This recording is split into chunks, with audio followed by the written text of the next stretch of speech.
लंका के राजा रावण द्वारा छल से माता सीता का हरण। अशोक वाटिका में बैठी माँ सिया क्या कह रही हैं, उनके भाव में मैं राकेश तिवारी एक सुंदर गीत के माध्यम से प्रस्तुत कर रहा हूँ, जिसे लिखा है मृत्युंजय सिंह सिप्पी जी और संगीत दिया है अनिल अंजाना जी ने। विशेष सहयोग अखिल भारतीय क्षत्रिय महासभा कल्याण के अध्यक्ष विजेंद्र प्रताप उमाकांत बीपी सिंह जी का है। छल से रावण मुझे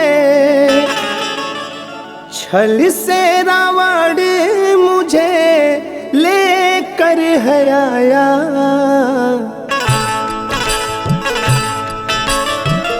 छल से रावण मुझे लेकर है आया। रघुवर से कह दो कोई मैं हूँ यहाँ,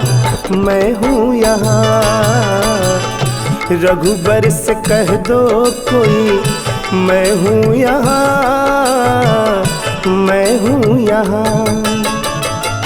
शीतल लगे ना मुझे तरुवर की छाया, वाटिका में रोए सिया वो है कहाँ, मैं हूँ यहाँ। वाटिका में रोए सिया वो है कहाँ, मैं हूँ यहाँ।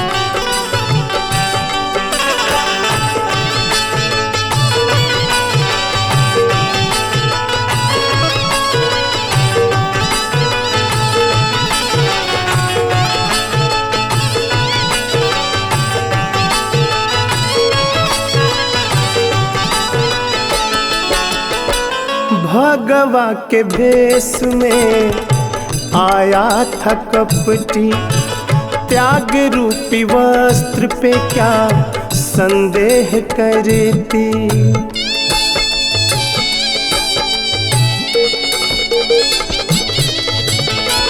भगवा के भेष में आया था कपटी, त्याग रूपी वस्त्र पे क्या संदेह करती। बोला ओ माया भी दे दो मैया मोहे भिक्षा, भूल गई प्रभु जी मैं लक्ष्मण रेखा। लखन है प्रभु जी मैंने बहुत बुलाया, लखन है प्रभु जी मैंने बहुत बुलाया। राह तकती मैं रही यहाँ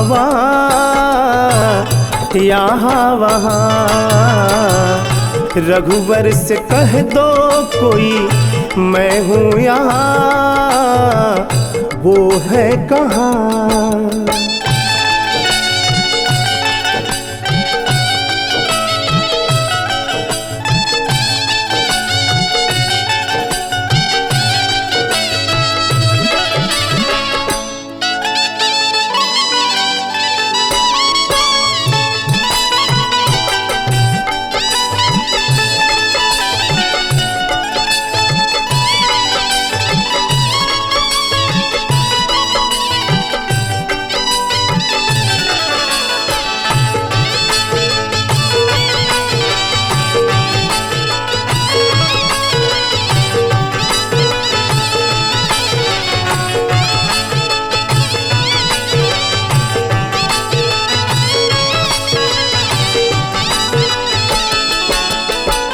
तात जटायु ने रावण को रोका, तूने दिया है बैरी राम को धोखा।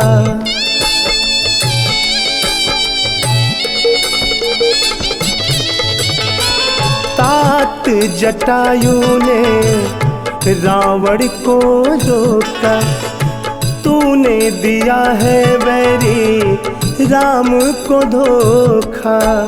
पक्षीराज ने लड़ी कठिन लड़ाई, तेगा चलाया रावण दया नहीं आई। घायल गिरे वो मुख से राम नाम आया, घायल गिरे वो मुख से राम नाम आया। मिलेंगे तो सब कुछ वो बताएंगे, हाँ बताएंगे हाँ। रघुवर से कह दो कोई मैं हूँ यहाँ, वो है कहाँ।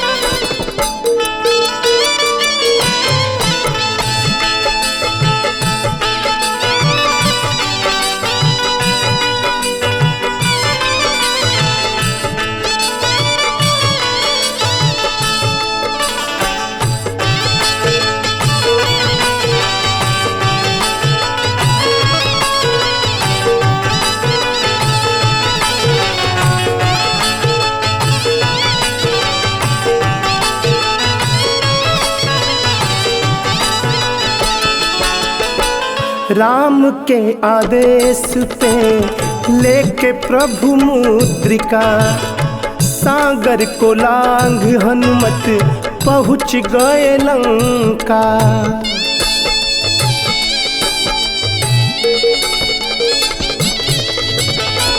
राम के आदेश पे लेके प्रभु मुद्रिका, सागर को लांघ हनुमत पहुँच गए लंका। सिया ने कही और सुनी सब कहानी, जाऊंगी जब रावण की मिटेगी निशानी।